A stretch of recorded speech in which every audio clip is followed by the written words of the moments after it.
যারা একেবারে বাংলা বুঝো না তারাও কিভাবে অতি সহজে কানেক্টর দিয়ে আসতে পারো এই নিয়ে আমি আলোচনা করব। আশা করি শেষ পর্যন্ত আমার সাথে থাকবে। প্রথমে ইফ কোথায় বসে আমরা তা নিয়ে আলোচনা করব। ইফ আমরা জানি শর্ত প্রকাশ করতে ইফ ব্যবহৃত হয়, কিন্তু আমি বাংলা ওয়ার্ড মিনিং জানি না। এখন কিভাবে আমি কানেক্টর দিয়ে আসবো? তো লক্ষ্য করো, এ নাম্বারে বাক্যটা দেখো। প্রথমে শূন্যস্থান, তারপর দেখো একটা বাক্য দেওয়া আছে, তারপরে কমা দেওয়া আছে। দ্বিতীয় দেখো আরেকটা বাক্য দেওয়া আছে, আর ওই বাক্যের মাঝে দেখো উইল দেওয়া আছে। তো এমন যদি হয়, প্রথম একটা শূন্যস্থান থাকবে, তারপর একটা বাক্য থাকবে, তারপর কমা, তারপর আরেকটা বাক্য থাকবে। ওই বাক্য যদি তোমরা উইল দেখো, শ্যাল দেখো, উড দেখো, কুড দেখো, মাইট দেখো, তো নিঃসন্দেহে প্রথম বাক্যে যেখানে শূন্যস্থান থাকবে ওই শূন্যস্থানে এই ব্যবহার করবা। এখানে দেখো কাট ভার্ব ওয়ান, তারপর এখানে কি আছে উইল রয়েছে। তো এই জায়গায় আমরা কি ব্যবহার করব? এই ব্যবহার করব। এখন চলো আমরা আরেকটা রুলস দেখি। হু হুইজ, হু হুইজ কোথায় ব্যবহার করব? হু হুইজের ব্যবহার প্রায়শই এসএসসি পরীক্ষায় এসে থাকে। তো চলো হু হুইজের ব্যবহার দেখে আসি। নাম্বার বি দেখো, শূন্যস্থানের পরে বিবার ওয়াজ রয়েছে। ডি নাম্বারে দেখো শূন্যস্থান পরে বিবার আর রয়েছে। তোমরা যারা একেবারে গ্রামার জানো না তারা কিছু না কিছু বিবার চিনো।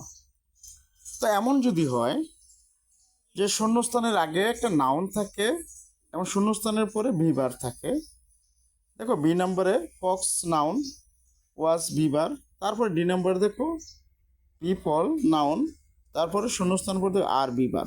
তো শূন্যস্থানের পরে যদি তোমরা ভার্ব দেখো রয়েছে, তো ওই শূন্য জায়গায় আমরা কি ব্যবহার করব? হু হুইজের ব্যবহার করব।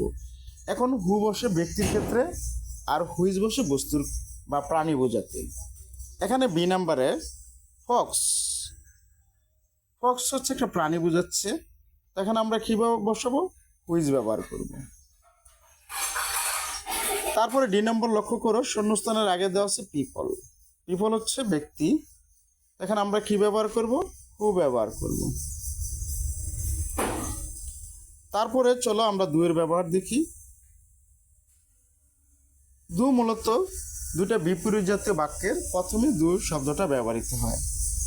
এখন দু বিপরীত জাতীয় বাক্য আমি বাংলা বুঝি না এবং বিপরীত জাতীয় বাক্য কি তা বুঝি না। এক্ষেত্রে তোমরা কি করবা? এবার শূন্যস্থানের পরে দুটা বাক্য আছে কিনা, মাঝে দেখবা কম আছে কিনা, এবং দ্বিতীয় বাক্যে কোনো শেল ওয়েল এগুলো থাকবে না।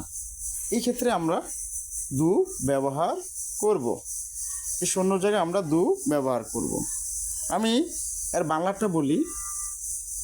দে glitter for some time, glitter মানে চকচক করে।